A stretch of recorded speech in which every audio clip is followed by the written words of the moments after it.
What's up, you guys? Titty Striker here, and the UFC just keeps and keeps on getting better. It's crazy. John Jones just got injured. He was wrestling, and something happened with his shoulder, so he's out of the UFC 295 main event, which is crazy. So is Stipe Miocic, and to be honest, I don't care. Never mind Stipe Miocic, Tom Aspinall, Sergei Pavlovich, one of them two versus John Jones is much more interesting than Stipe, who just got flatlined by Francis Ngannou fighting John Jones.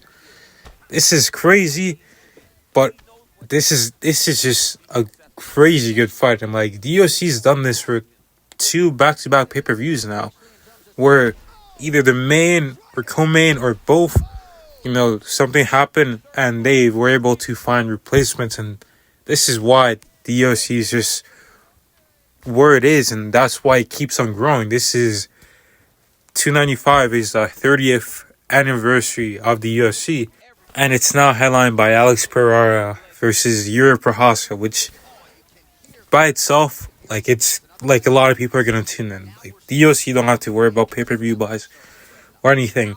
And then on top of that, you have the winner. On top of that, you have the potentially John Jones' next opponent fighting on that same card. It's going to be crazy. And what's weird is, John Jones was talking about retiring here, at MSG, and it was going to be a perfect retirement.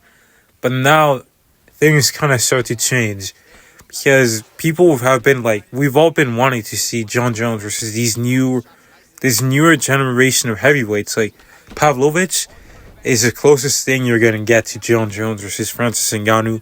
Because Sergei Pavlovich hits like a monster. He touches you, you go down.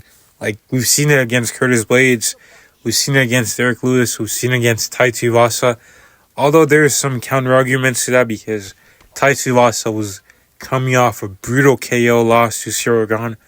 By the way, Cyril Gane, he made a mistake by not wanting to fight one of these two guys. Because he could have said, you know what? UFC, put me in there against Tom Aspinall. And guess what? He could have gone this opportunity, but Cyril Gane, I don't know what's going through his head, but he's just going to get sidelined. He's going to have to fight Jailton Almeida or something crazy like that. But either way, Pavlovich, he also did beat Derek Lewis, which, Derek Lewis had, I think, if I'm not mistaken, he had just been knocked out by Tai Tuivasa. So, it's a bit weird. And Curtis Blades, he had been knocked out in the past, and he's kind of been known to be a bit shitty.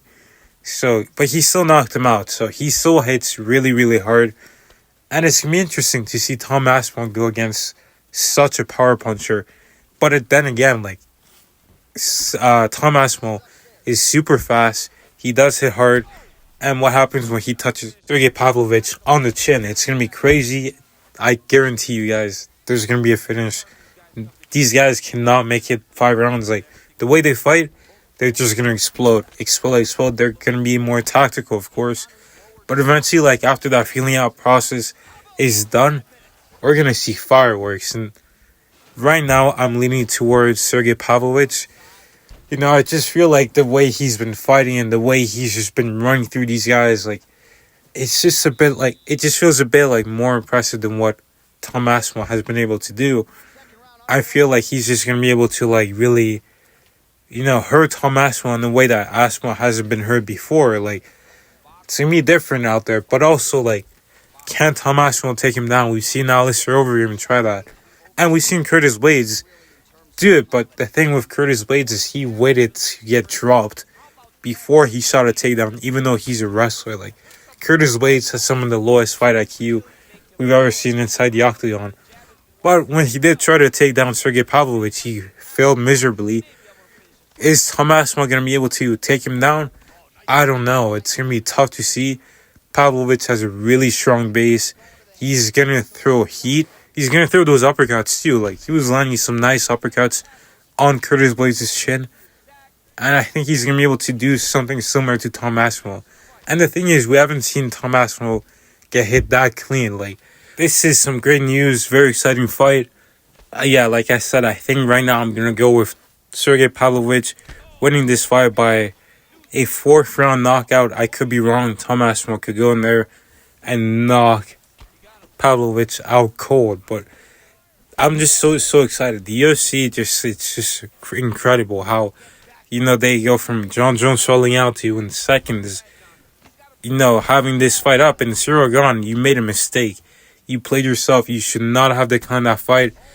But we'll see. But this is gonna be a great fight.